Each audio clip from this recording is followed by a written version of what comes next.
following podcast is for informational purposes only. The contents of this podcast do not constitute tax, legal, or investment advice. Take responsibility for your own decisions, consult with the proper professionals, and do your own research.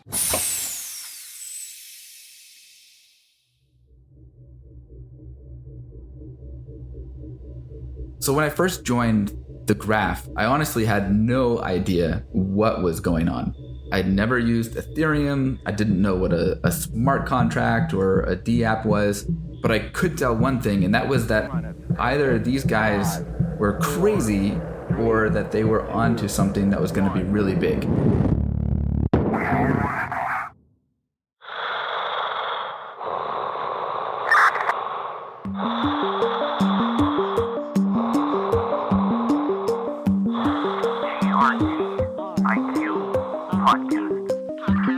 We're like astronauts floating in the space of time.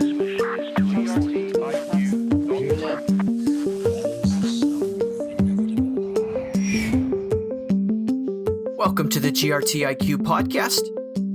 Today I'm speaking with Zac Burns, a software engineer at Edge and Node. Our conversation covers a variety of interesting topics, including a detailed discussion of the recent Scalar announcements, how delegators actually secure the network, the most common misunderstandings Zac hears when speaking with members of the Graph community, and a new topic not yet covered in any previous podcast, the role of Fisherman in the Graph. I started the conversation with Zac asking how he first came to be involved with the Graph. So when I first joined the Graph, I honestly had no idea what was going on. I'd never used Ethereum. I didn't know what a smart contract or a DApp was, but I could tell one thing, and that was that either these guys were crazy or that they were onto something that was going to be really big. And I'd be able to figure out within the first 6 months. And if they were crazy, I just jumped ship. So it's probably like not the best state of mind getting into this. But when you see that there's a once in a lifetime opportunity, that only comes up once in a lifetime by definition. So if you're not able to, take a small risk and find out what that is, then that opportunity might pass you by. Fortunately, during the interview, I got to share with Yaniv my philosophy about how the story of human progress is one of increased efficiency over time. You can track the well-being of civilizations with questions like, how much effort does it take to have light in the evening for 1 hour?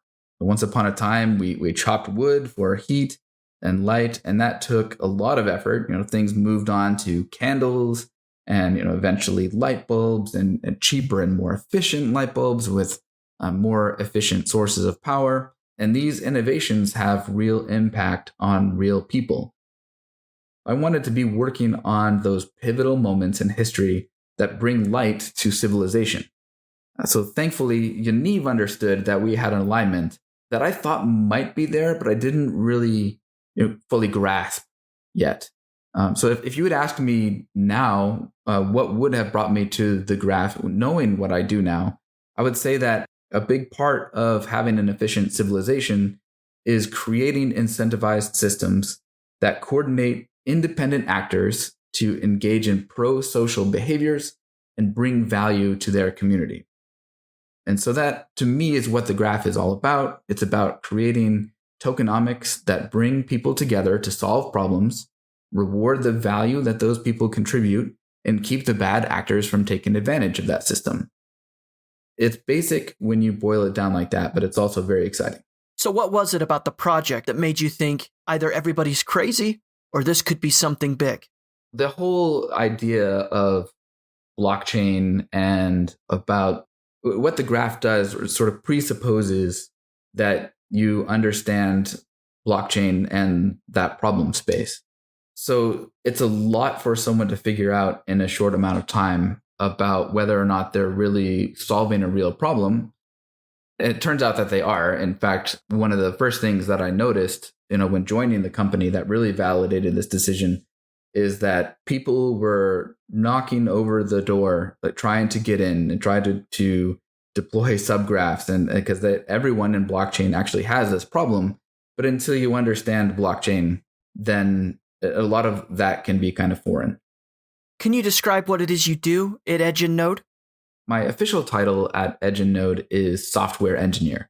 At Edge and Node, all the software engineers wear a variety of hats, though. So if you were like to try and choose one area that I focused on, what makes me different than other engineers at Edge and Node, I would say that my focus has been on decentralizing the network. There's a lot of aspects to that. Decentralization requires security, right? So I've developed the proof of indexing to make sure that indexers create a shared artifact that makes sure that all of them are indexing all of the data in the same way. Also, for security, I developed the Fisherman service, which verifies queries are being served correctly by indexers, and if not, raises a dispute on the chain. Decentralization also requires there to be query fees. So I created Agora, which is a programming language that allows indexers to express the price of a query. Also, for query fees, I developed Scalar, which enables high throughput microtransactions at the scale that's necessary to support the queries in the network. Decentralization requires choice. So I implemented our indexer selection algorithm, which collects statistics about indexers. And when a query is received from a consumer, it looks at the consumer's preferences, whether those be for speed or economic security or price or data freshness or whatever, and matches that query to the best indexer for the consumer. To help provide the network participants with the best choices, I'm also working with Semiotic AI, who received a grant from the Graph Foundation to optimize interactions between many independently interacting agents. I've only been with this team for a little over a year, and those are just some of the highlights. So you can see that Edge and Node keeps software developers pretty busy. In fact, I'd say that there are so many different opportunities surrounding the network that I find that a part of my job is turning down lots of those opportunities. Just make sure that we're focusing on what's going to be the highest value opportunity right now. It's remarkable, all the different things you've been involved with. I want to talk a little about Scalar. That made a lot of news when it was announced. I'm curious if we can approach that question in two ways, a technical way and a non-technical way. So from a non-technical perspective, what can you tell us about what made Scalar so important? Scalar makes the network work. If you want to have paid queries, well, there's nothing else that will actually get it to work without Scalar, without it being like you either wait a really long time for getting your response back, or it's going to be insecure, or it's going to be prohibitively expensive, or these other problems. Like if you have those problems, no one wants to use the graph. All right, that makes a lot of sense. So can you answer this question in a more detailed or technical way? What made Scalar so important for the graph? Scalar was a collaboration between the Graph Foundation, Edge and Node, and Connext. And what Scalar enables is routing query fees via microtransactions from consumers to indexers with low latency, which means that it happens very fast, and at scale, which means that you can have a lot of them. So describe how this solution benefits the network. I need to get a little bit technical, unfortunately, because this is a technical solution to a technical problem. But I'll try to tie the technical analysis to benefits that are accrued by each participant in the network. So first, the problem that Scalar intends to solve. Part of the network security model is that microtransactions support queries from consumers to indexers. Doing this on a layer 1 chain like Ethereum is a non-starter. Doing anything on Ethereum costs gas, which is pretty expensive right now compared to history. So using that for a microtransaction is going to be very inefficient, which is kind of an understatement, actually. Another problem is that Ethereum takes about 13 seconds to mine a block, and that's the only confirmation that an indexer would get that a transaction has taken place. So if a microtransaction in an Ethereum block is a dependency of your serving a web page with some data that you got from an indexer, that 13 seconds is an eternity to wait and see your data. No one's going to stay on a web page for that long. The traditional way to solve these problems is with something called state channels. And basic state channels let two parties make many microtransactions between themselves and then settle the final balance on chain periodically. It sounds kind of perfect for the problem that we have, but it's not quite, at least not in the forms that have been explored before Scalar. In fact, it took almost 2 years of research with some of the world's leading experts to reach a state channel design that could accommodate the needs of the graph.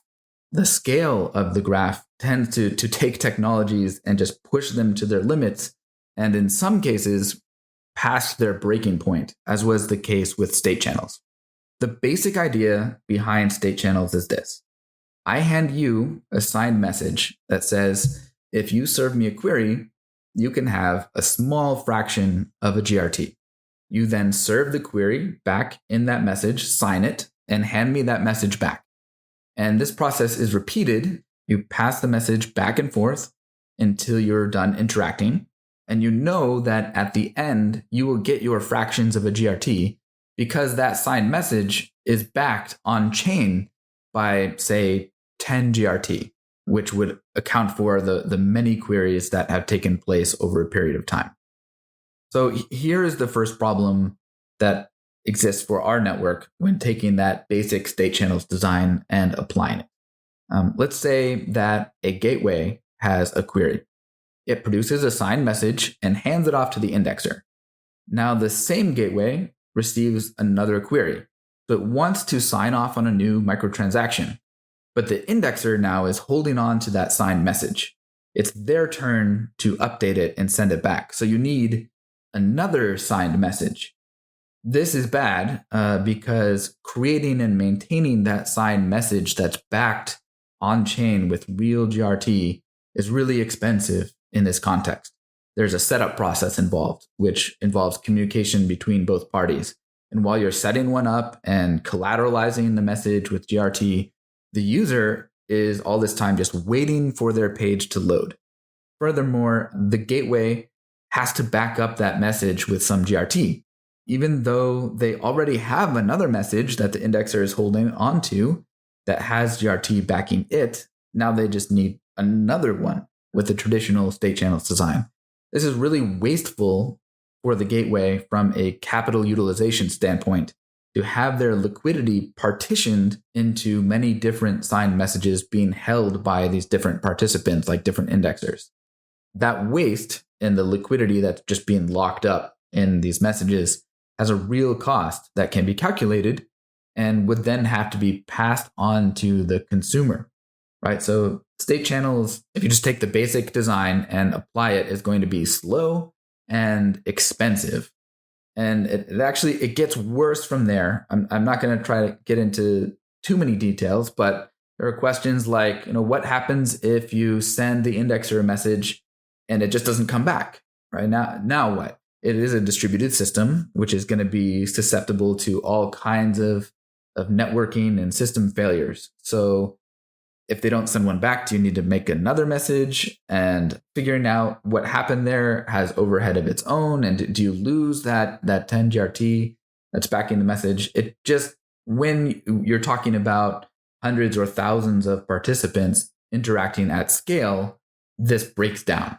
So the way that Scalar approaches the problem is actually very simple. At its basic, I'm going to oversimplify a few things, but the basic idea is that when you set up that first signed message, instead of having one signed message, you're basically getting an infinite number of state channels that are held in a pool that all share the same collateral on chain. They're all backed by the same, say, 10 GRT that they can draw from. And that has a lot of second order effects for the efficiency of the system. So that problem where I had sent you a signed message and the indexer was holding onto it, and I get a new query, now what I can do is I can just draw from my near infinite supply of messages and send you that one. And then these two signed messages can be updated in parallel without having any additional setup cost. Furthermore, if maybe the indexer drops a message or you're not really sure what state it's in because it's a distributed system and maybe the gateway sent it over and the indexer didn't find it, or maybe the indexer sends it back and it's just lost. These signed messages, because they don't have any collateral tied to them specifically, but they all share the same collateral, they're disposable. You can just drop one and grab a new one whenever you want. And then whatever happened there about who dropped the ball, you don't need to figure it out. And what happens is just that the latest state ends up being resolved into the final state. So the indexer will collect the latest version of all the signed messages that they have and collect all the query fees that way. So it just kind of kicks the problem down the road. There's a lot more benefits that come from how Scalar interacts with Vector, in that when we have a lot of participants in the network, it means that a lot of these interactions will happen through a router, so that an indexer, even if they have collected query fees from many different participants, which are backed by different amounts of collateral on chain, will actually be able to submit only one final message to the chain that withdraws all of those query fees that they've accumulated from many different participants onto just one single transaction. And that's very efficient, which is important for saving those gas costs for the indexer, so we don't have to pass those gas costs off to the user. There's a lot of more benefits and a lot more technical analysis, but I'd encourage you to read the blog post, which will be in the show notes if you have the time. So before we move to the next topic, maybe we can quickly summarize what the benefits of Scalar are in more simple terms. The essence of what we did with Scalar is that if you want the network to be secure, you have to have paid queries. And if you want to have paid queries that are fast and not prohibitively expensive, then you need something like Scalar, or the network just doesn't work.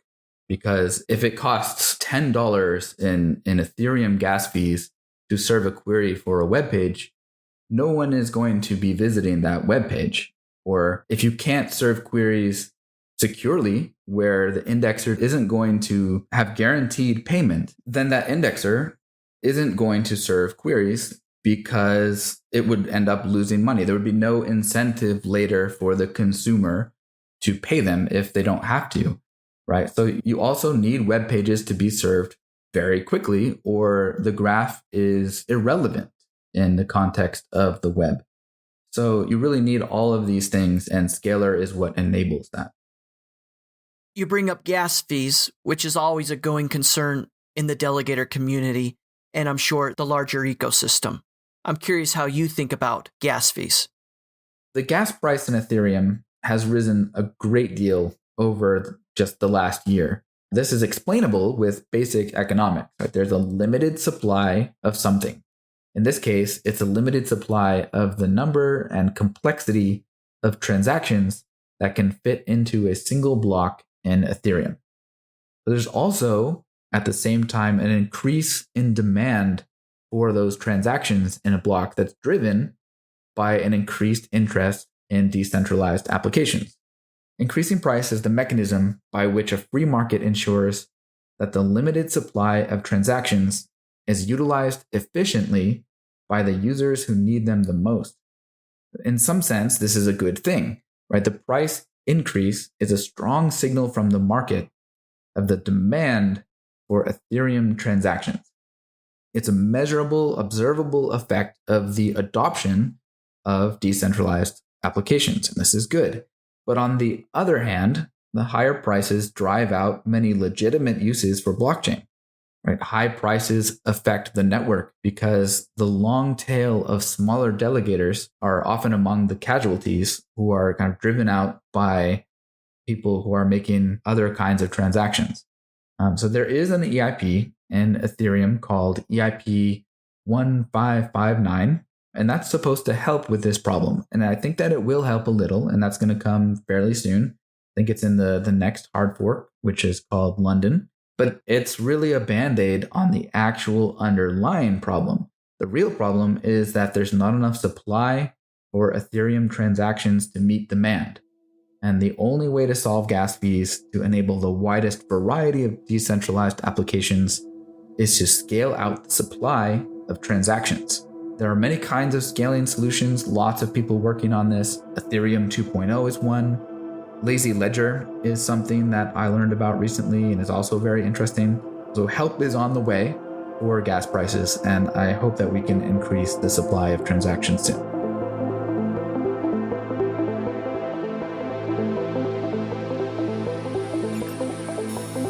The GRTiQ podcast is made possible by a generous grant from the Graph Foundation. The Graph Grants program provides support for protocol infrastructure, pooling, dApps, subgraphs, and community building effort. Learn more at thegraph.foundation. That's thegraph.foundation.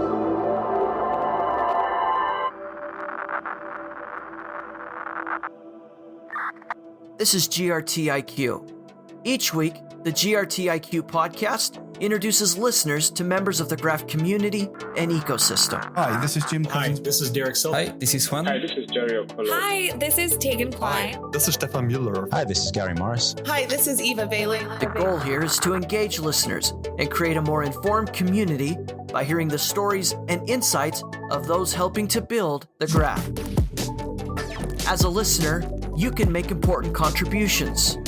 Please take a moment and leave a review wherever you listen to the GRTiQ podcast, and be sure to click the subscribe button. These two simple actions can make a significant difference in helping to grow the listening audience. If you'd like to learn more about how you can support this podcast, visit grtiq.com/podcast. Thank you for your support. I'd like to ask you a question I've always been curious about. It's this idea of how delegators secure the network.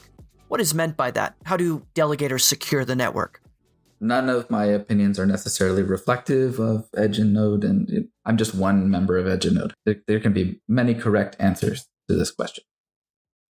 So when a gateway receives a query, it needs to select an indexer to serve the query to on behalf of the end user. One of the factors that our gateway considers is the amount of delegation that indexer has. So when you delegate to an indexer, you send an important signal to the network and any gateway that's operated by the community that this indexer is worthy of receiving a higher query volume. So that signal is essential because a delegator can consider many factors that are not necessarily visible on chain when deciding whom to put their capital behind. For example, a delegator may see that an indexer created a great tool for the community. This observation informs the delegator that the indexer has the technical capability to index well, and that the dedication to the network required to provide an excellent service on a long time horizon. But none of that is visible on chain, right? That observation was made by the delegator. So, or maybe a delegator may value diversity and they may vote that indexers come from a diverse set of backgrounds, or whatever is important to the delegator. They may see for some reason that an indexer is motivated to serve correct responses, and that would add to the security. What's important here is that it's the wisdom of the crowds that's going to shape the network into what they want it to be. We can already see evidence on-chain and off that indexers are responding to this market signal because they want to get that delegation. Their response raises the bar of what it means to be a great indexer in the network, not just for security, but across all metrics that the community cares about. I appreciate that answer. What advice do you have for delegators when it comes to selecting an indexer? I can tell you how I approach delegation personally, but I think it's important that each delegator come at the problem from a diverse set of angles. So first, I have a minimum bar for delegation. Any indexer that I delegate to must have both submitted a proof of indexing and collected at least one GRT from query fees. It's not much, but there's an enormous amount of work going from 0 to 1 to set up the infrastructure, learn the protocol, stake on chain, fully index a subgraph, and finally, serve that first query. It's a whole lot less work to go from 1 to 100 GRT than it is to go from 0 to 1. That's my minimum bar. But from there, what I've tried to do is to pick a different reason for selecting each indexer that I've delegated to. For one indexer, it was performing well in the testnet. For another, it was that they built a useful tool. When subgraphs started migrating over to mainnet, I paid attention to see who responded to that in the first 24 hours. I've looked at the indexer profiles in the Graph portal and picked one that had a profile that resonated with me and my beliefs. Once I looked at who was collecting the most query fees because I know how the indexer selection algorithm works. I know what it means to be selected, and that's a difficult thing to do, is to sort of rise to the top, to be good across the many metrics that indexer selection bases its decision on. So I know that they must be doing multiple things right if they had the most query fees. There was one case where I delegated where someone was asking questions about developing subgraphs on the Discord. And at first I just thought that this person was hopeless. And we were going back with these questions. We didn't seem to be getting anywhere. And over time, and I was wrong, I saw that over the course of a few months that this individual, they kept at it and they grew until eventually they became a very competent indexer. And seeing that transformation, left an impression on me. And I'm interested to see what this person does in the future. And I decided to delegate to them, right? So the answer seems kind of all over the place, but I try to look for something outstanding in every indexer that I delegate to, knowing that each one of them is going to be bringing their own unique value to the network. Are you concerned then that many delegators make the selection of an indexer based on projected or estimated APY? That is somewhat concerning, but it's very temporary. And I think that if people think about it a little bit more, that they'll realize that that's not necessarily even a good strategy anyway. Because if everyone looks at an indexer's APY and they pick the one that is the highest at the moment, well, your delegation is also going to get piled on, and someone else is going to pick that indexer as well until the APY between the different indexers is just balanced. It goes to this equilibrium. So by following this strategy, you didn't even necessarily get an advantage. You just kind of balanced out the APY of the pool, right? Over time, that doesn't work. I think that the reason that people are looking at APY right now is because the network is early and it's really honestly hard to make good decisions about who a good indexer is until very recently, as subgraphs are now being migrated over to mainnet for real. That's going to provide a lot more interesting data points, or a lot more things that an indexer can look at and research when they decide who to delegate to. So with all the recent migrations and the many more that we are expecting, would you advise delegators who made the decision of which indexer to work with primarily on APY to reevaluate their decision? That depends. So I'm fairly confident in the decisions that I made when delegating. But if someone has made the decision to just follow APY, I would consider reevaluating that for sure, because there's so much more information now that will be available to you than when you made that decision, right? That's one of the fundamental parts of making decisions, is that over time, new information becomes available and you need to adjust course based on that. It's going to be a tough thing for a lot of delegators, because it seems like many of the community dashboards point to APY as the primary driver of which indexer to select. What advice do you have for delegators in this regard? So I think it's important to consider that the APY that you see on a dashboard is not necessarily indicative of any actual expected returns that you would be getting by delegating to an indexer. For one, it only takes into account the so-called indexing rewards, right, from submitting a proof of indexing. there's nothing in that dashboard that can tell you how much that an indexer is actually going to collect in query fees. And really, the whole point of the network is query fees. So I don't think that that's going to be the primary source of gain that a delegator could accrue. So if you're just looking at that, then you're not only not contributing to the network in the best possible way, but you're also probably making the wrong decision financially. As such an informed delegator, I'd be curious to hear your opinion about if it's a red flag if an indexer doesn't close their rewards allocation within a 28-day period. I think that would be a red flag. I would wonder why that was happening.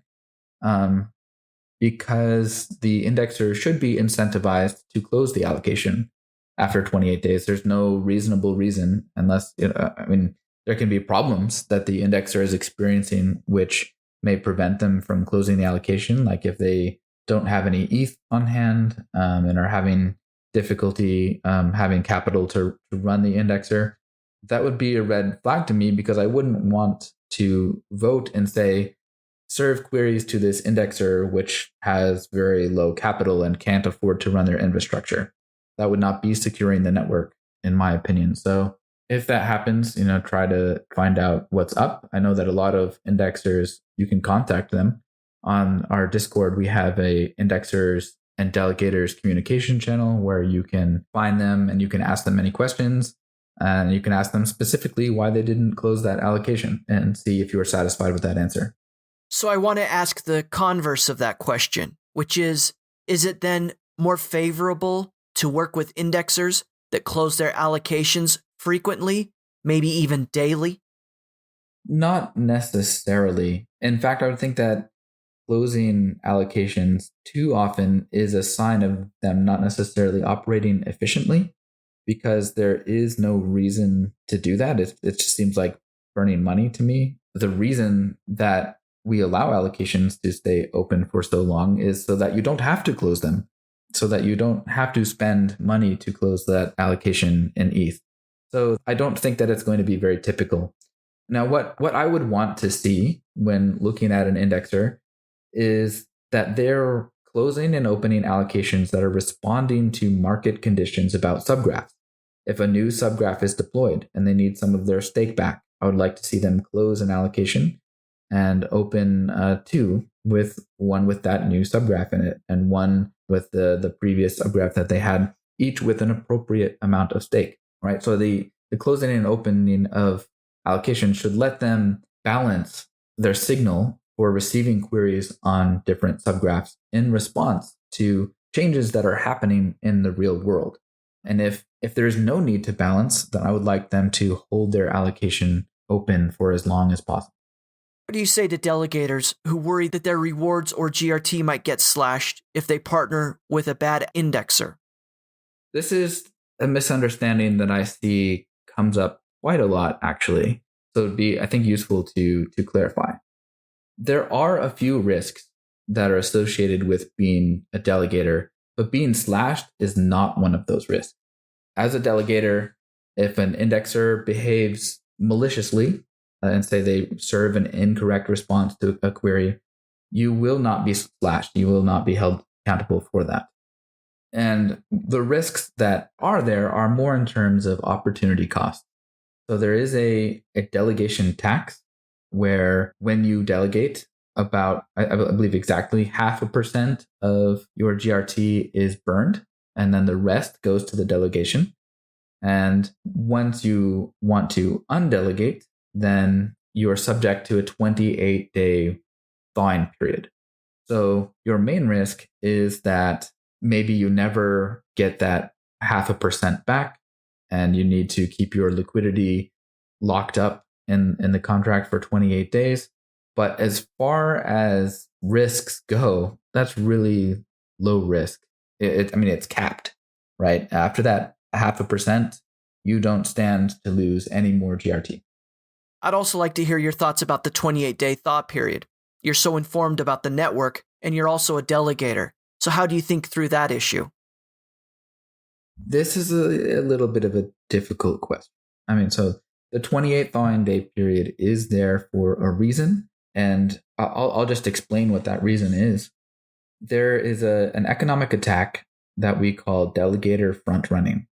And what that is that because of the way that the contracts are implemented on the chain, in order to make things efficient, when a indexer closes an allocation, we don't look at how long that a delegator was delegated when that allocation is closed in determining the rewards. All of those delegators are rewarded equally. So the delegator front running attack goes that I see that an indexer has held an allocation open for a long time. So right before they close it, maybe after 27 days, I'm going to submit my delegation, wait for them to close it, and then delegate to another indexer, and then just kind of loop around and try to collect rewards at a much more accelerated rate than would be reasonable if they were participating in the network as intended. And so what the 28-day thaw period does is to prevent an indexer from being able to switch allocations any more often than that maximum allocation length, which means that they have every incentive to actually to just secure the network instead of play silly games. That being said, ideally, that 28-day thawing period is a response to a problem and not something that's necessarily desirable in itself, right? It's not making the network more efficient.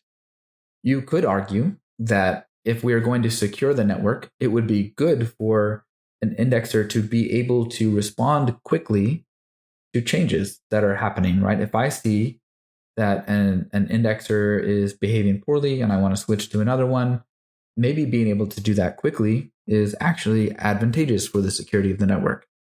Maybe not, because if you are seeing that indexer is behaving poorly, then when you undelegate, they are immediately losing that delegation, right? So maybe it's not important that delegator who made a poor choice be able to make another one quickly again. Maybe it provides an incentive for a delegator to actually do some research before committing that amount for an amount of time. So I think that there are arguments on both sides, but we have graph improvement proposals and we have a forum where people can debate about these topics a lot, and we take these issues very seriously. By we, I mean the whole community takes these issues very seriously and is trying to make the best network that we can, given the realities of the situation. Hi, this is Zac Burns with Edge and Node, and I'm a software engineer at the Graph.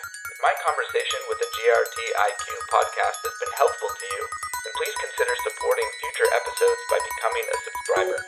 Visit grtiq.com/podcast for more information. That's grtiq.com/podcast. Thanks for listening. GRTiQ. With the migrations of subgraphs to the mainnet, is it reasonable for delegators to expect their rewards earnings to be more based on query fees and less on indexer rewards? Yes, absolutely. So it's important to understand the phase that the network is in right now and what the function of indexing rewards is. So as the network is bootstrapping, right now, there's only a select handful of subgraphs that are migrating, but we know based on what's on the hosted service that there's potential for a lot more of these subgraphs to migrate over and for there to be a lot of query fees. But at the very beginning, you have this kind of chicken and egg problem where no one is using the network because there's no indexers, and no indexers want to index and serve query fees because there's no users, right? So in order to bootstrap that, the indexing reward is added to get indexers to be able to have a source of income before the volume of queries scales in the network. Right. So the plan has always been that this is more or less temporary in terms of it being the dominant source of income, but that over time, that proportion of income is going to be shifting toward query fees. Indexing rewards are never actually going to go away because they still do provide their own value, which is that indexers can cross-check that they are doing the indexing correctly by comparing their proofs of indexing. And that ends up securing the network, because later, as we have provable query responses from taking a proof of indexing and a response, you can show eventually that the response that you got is the correct response by comparing these two things. Once you have that, then even just providing a proof of indexing is going to help secure the network, because the more of them that you have, the more sort of stamps of approval you have on all the queries that have been served from these proof of indexing values. But really, the point of the network is queries. And I think that revenue is going to be shifting heavily in that direction over time. I'd like to ask you some questions and have you define some terms or concepts that delegators may not fully understand. So let's start with GraphQL. How should we think about what GraphQL is? So QL in GraphQL stands for query language, and it's just a standard for making queries where a consumer can ask for some subset of the data that may exist on the server. Like they may ask for an entity and some particular fields on that entity. They don't want to know everything about it, but they only want to view some subset of the data.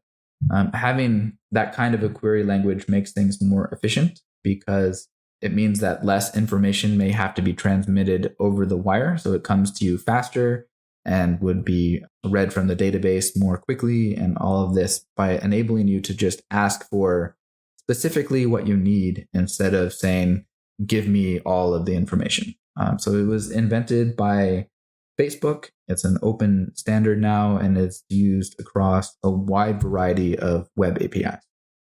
I'd like to hear how you define or think about what a subgraph is. A subgraph takes information from the blockchain, which is arranged over time, because that's kind of how a blockchain is structured, processes the data that it's receiving over time into some other data that is more like the information that you actually want to get out of the system. So that kind of sounds jargony, but example, we'll take like CryptoKitties as our information layer. It's a well-known Ethereum phenomenon that happened where you can trade CryptoKitties, and people make these different trades, and kitties have different attributes. Like some might be red or some. I don't really know that much about it. Let's say that some are red kitties and some are big kitties and small kitties. I don't know. So you take all of that information, or the subgraph receives all of that information over time. And maybe you have some question like, for every user, based on how long that they've held a particular CryptoKitty, what color was their favorite over time? And that information is not actually available on chain, but you could take all of the data on chain, process it down, just filter out the information that's relevant to you, and then store it in a different way so that you can answer that question very quickly in a way that would be relevant to a web application. Can an indexer index more than one subgraph? And can a subgraph be indexed by more than one indexer? Okay, so the first question is, can an indexer index more than one subgraph? And can a subgraph be indexed by more than one indexer? And both are absolutely true. So with the case of a subgraph being indexed by multiple indexers, this is essential to decentralization and essential to the reliability of the network, that if one indexer disappears for whatever reason, they decided they're not interested anymore, or it's not been profitable for them because they haven't made the right business decisions about how to run their infrastructure, or an earthquake destroys their facility, whatever reason an indexer disappears, well, there are going to be other indexers that are already set up where query traffic that's coming from consumers can be routed to those many other indexers. And that's really one of the primary benefits of decentralization is reliability. Another benefit of decentralization is consumer choice. You don't have to be locked into using one specific indexer who then could, if they form a monopoly around a subgraph, then they wouldn't necessarily be incentivized to have the best service. But the way that the network works is that the consumer sends a query to a gateway, and they have preferences about what they value, and they send those preferences over to the gateway. So for example, a consumer may say that I really need this query to be served quickly. I'm serving a web page. That's really important. Or they might say, I really need this query to be served at the lowest price because I'm doing analytics and I need to make a lot of queries and it's going to be expensive. So I need you to find me the cheapest indexer. It doesn't matter if they're really fast or anything else.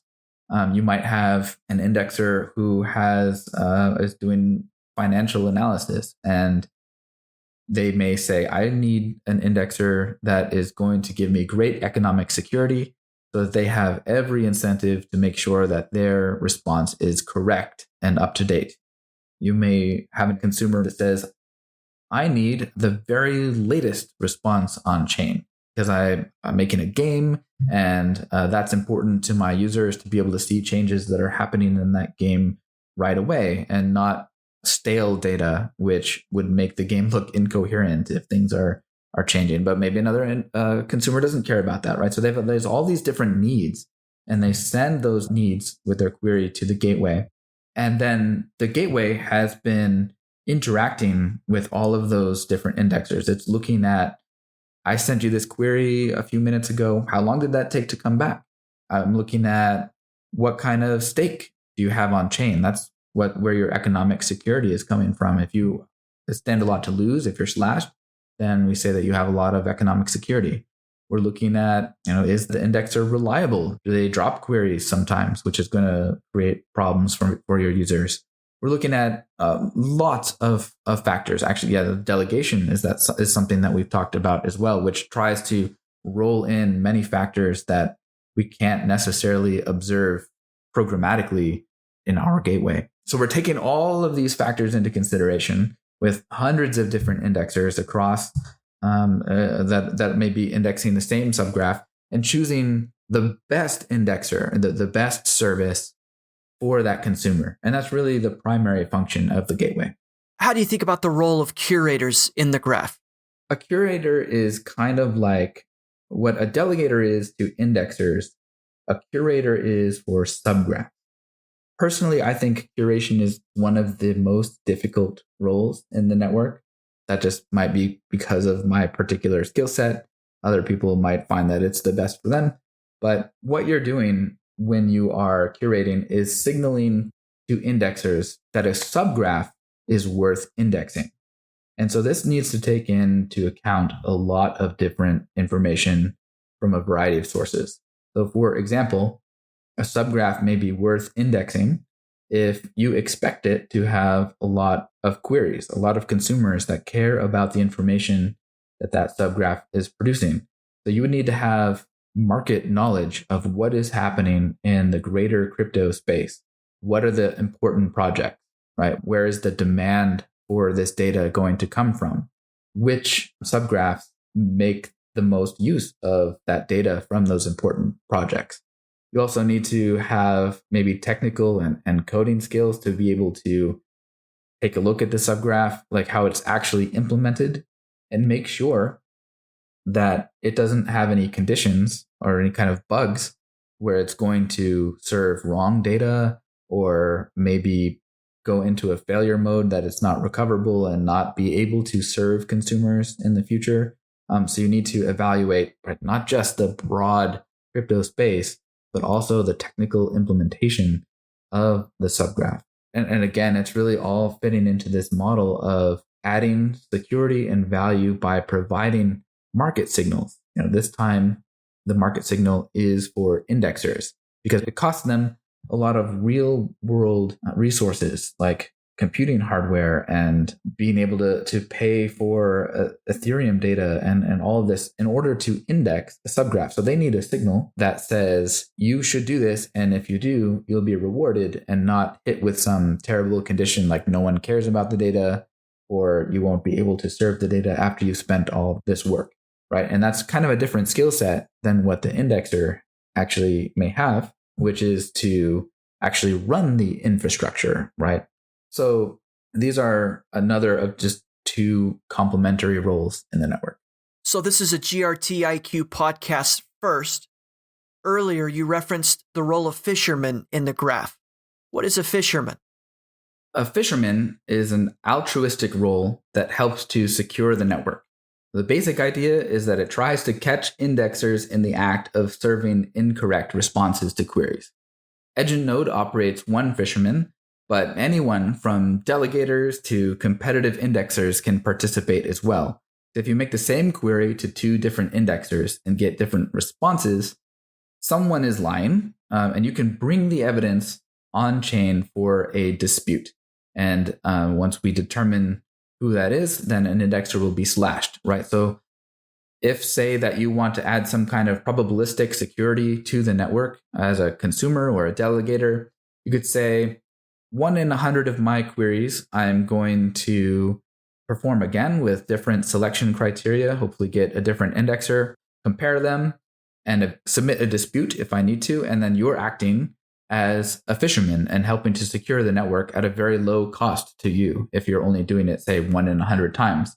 But with those probabilities of something happening 1 in 100 times over many, many queries over time, the chances would be really high for an indexer who was behaving maliciously to get caught and then to have a penalty for that. Can a delegator be a fisherman? Yes. Any role in the network is complementary to any other role. And if you feel that you would do great in both roles, by all means, anything that you learn in one role is actually going to increase your competency in the other roles as well. So I'd encourage people to participate in as many roles as they're interested in. For the final question, I'd like to know if there are any common misunderstandings that you come across as you're talking to other members of the Graph community, either in the Discord or the Telegram group. The Graph is complicated and is technical, and so it's not surprising sometimes that I'll be reading things and I find some misunderstandings. It's great to have the opportunity to be able to clear some of these up. So one misunderstanding that I see come up quite often is that the network is not going to be viable because the price of GRT right now may be like, I'm just going to make up a number, $1, and that's way more than the value of a query. So how is it ever going to be that consumers are going to pay a whole dollar for their queries? Like, this network, it can't possibly work.